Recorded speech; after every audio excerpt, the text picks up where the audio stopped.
So this episode is on The Spirit Catches You and You Fall Down by Fadiman. So this book was part of my health and literature class. I was correct in saying that The Fault in Our Stars was the last book that was in the course. However, this book was started like a month before. We only had to read like the first 100, 200 pages of it. And that was it. So I still had about another 100, 200 pages left to finish, which I finally have. This book's not a novel. It is a nonfiction storytelling. The purpose of the book within the class was to document how different cultures view medicine and how medicine is practiced in other cultures, and why there can be difficulty transitioning to traditional Western medicine or Western medicine from traditional cultures, which in itself is a fascinating topic. However, this book is much, much deeper than that. This book really goes into much more than just the case study of Leah Lee. It documents in a really effective way how and why the Hmong people and the Hmong culture, when they first came to the Americas in late 1970s and the 1980s, and why it was so difficult for them to integrate into American culture.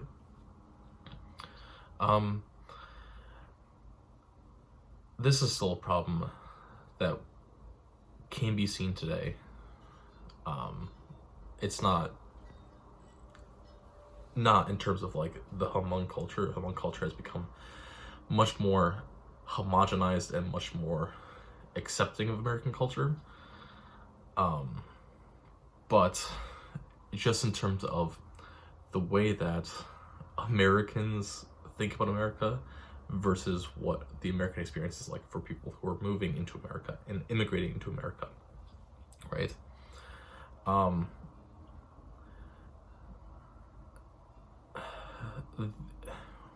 One of the biggest issues, right, that's proposed in the book, but I think is also one that Americans have to realize, is that it is often taught to American children, I am one of those American children, that when people come to America, they're expecting or looking for a better place, or like they're coming to make a better life for themselves. That is not always the case. As explained in this book, the Hmong people did not come to America because it was going to be a better place for them. The Hmong people were effectively promised by the CIA during the Cold War that if the Hmong people ran effectively operations, American military operations, they would be rewarded and they would be, given American stability. So when the Hmong people left Laos, were forced out of Laos because the Americans had abandoned them, and then were forced out of Thailand because the refugee camp was closed because it was costing Thailand money. The Hmong people came to America because it was the only place, or they were under the impression that it was the one place in which they could practice their own culture. which is definitely not the case. We as Americans tend to view ourselves and pride ourselves on being, the melting pot of the world, and that we're accepting of a whole bunch of other people and everything else. But that really isn't the case. And it's really well documented in this book of how unaccepting Americans are if the culture that they're being asked to accept is just different. So that's really one of the big issues that goes along with this book. Also, there tends to be this belief. This was written in the 1990s, and then this version was published in 2012. So it's even been 10 years since this book has been published. This version of the book has been published. There tends to be this American view of like, if you immigrate here, you can become whatever you want, you can do whatever you want, and that's great and grand and all, but that's really not the case. As documented in this book, the first Hmong people that come over are the ones that are funded and sponsored by the American military, the American government. So they are effectively the highest class of the Hmong people. They are the ones that have already been exposed to American culture and have already been exposed to and know English, right? The second wave that comes is the refugee camp. These people have very little exposure to American culture besides what was happening in the refugee camp. They have very little, almost no English. And they're not here to become Americans. They're here because it's the best place for them to continue their own cultural beliefs.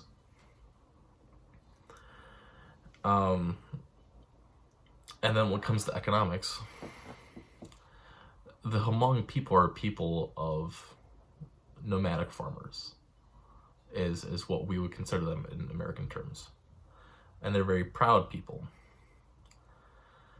And if we had decided to give them land and give them a place to farm, they would have been incredibly self-sufficient, and they would have survived, and they would have been great, and they would have been grand. However, we didn't do that.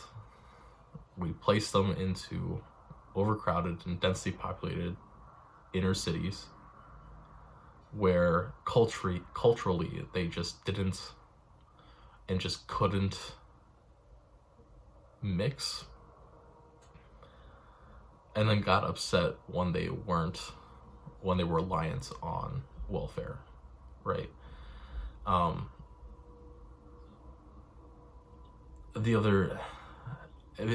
huge part of that actually comes down to, we as Americans still think that we are like a manufacturing and labor country.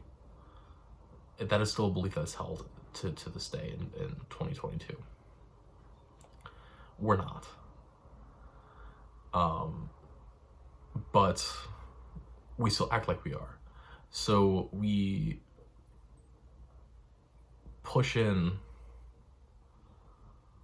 I shouldn't say we push in, but we accept immigrants and refugees who economically in America, they can either farm or they can work machine-based jobs. If they don't know English, that's like the jobs that they are economically viable to do. And then we go and we complain that we've placed them in these inner cities where they don't have access to those jobs. And then we complain about it and go, well, they're living off of welfare. Something in that doesn't add up. And a lot of that comes from the Americans, which I will more than willing to admit is that the way that we introduce immigrants into this country is very, very flawed. And the way that we think about our economics is very, very flawed. Those are the key points in the economic portion. Numbers wise, I don't know, I give this probably a 7. I think it's a really, really interesting book. The way that's laid out is super interesting. Because instead of,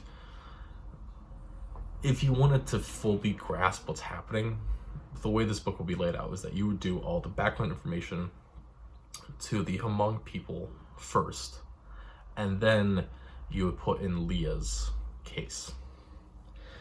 This book is laid the opposite way, and the reason for that, I think, is to force the reader to experience what doctors and what the American health system would have experienced, in which they just get in this person who can't talk, her family can't talk, culturally it's just so different, and then we eventually find out what that culture is and how we get to this point. On the medical side of things, there are really two distinct portions of the book. There is one that is about the medical concerns of the family and of Leah's case, and there is the other part, which is the economic and cultural values and how we get to this point, right? For the class, the focus is mostly on the health side, which is, as expected. Really, the big difference is how can you treat a person who's never been exposed to Western medicine, but also how can you combine Western and traditional medicinal practices. One of the key tenets throughout this entire book is that the people who have never had to work with this immigrant population, not only of the Hmong people, but of any type of immigrant population, are on the firm stance and firm belief that Western medicine is the only way, which is understandable, right? Western medicine has done 1,001 miracles. However, if you are dealing with or working with an immigrant family who doesn't have the words for all the technical things and technical sides of Western medicine, how do you work with them? This has been a problem that has been more or less, worked on and is kind of resolved in a lot of these very diverse communities. But at the point at which this book is getting at, which is in the 1980s when this event occurs, is that there really wasn't this sort of practice in place, and there wouldn't be for nearly another decade and a half.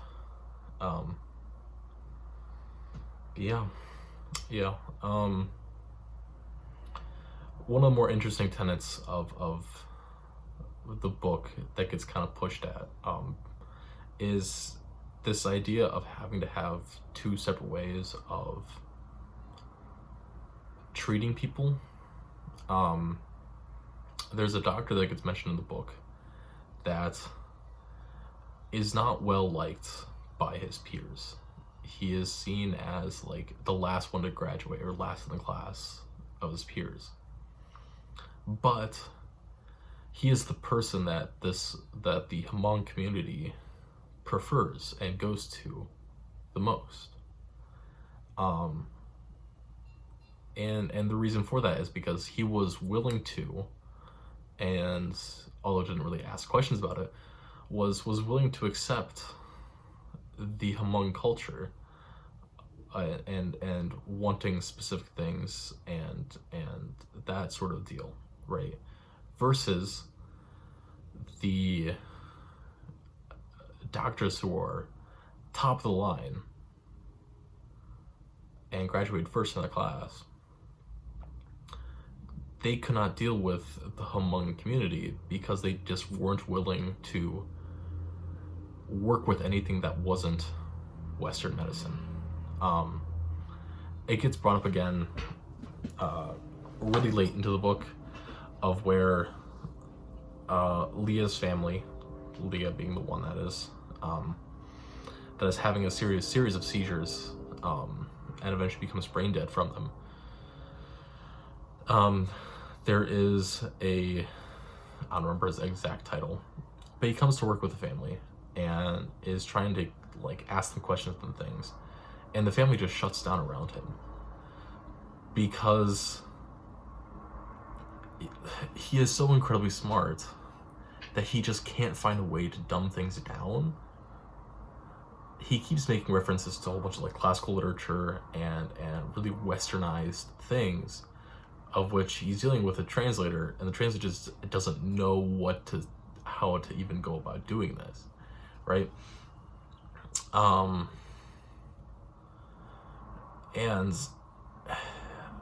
it just becomes a thing of where like the people who we consider as incredibly smart in terms of, you know, they just can't figure out how to cross the cultural barriers. I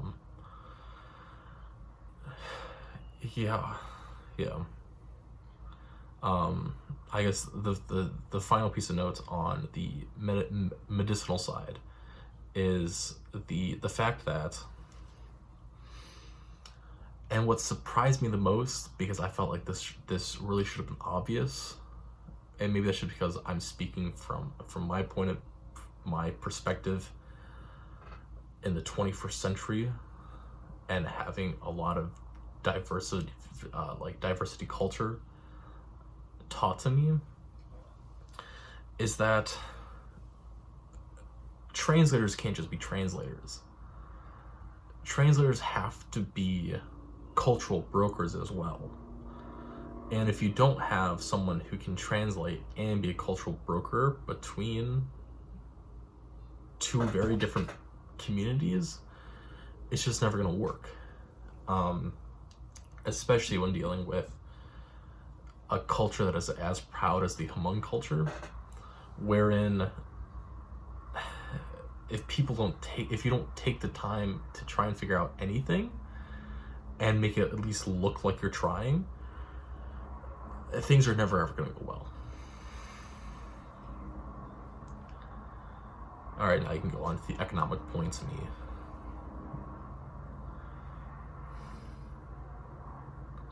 Yeah, I mean, this book's really, really fascinating. You know, I don't think this is not a book that I could have in a classroom, I don't think. Not because it's a little too on the nose with things. It would just be difficult to have in a classroom without getting a whole bunch of complaints about things. But the book itself is great. I really, really do love it.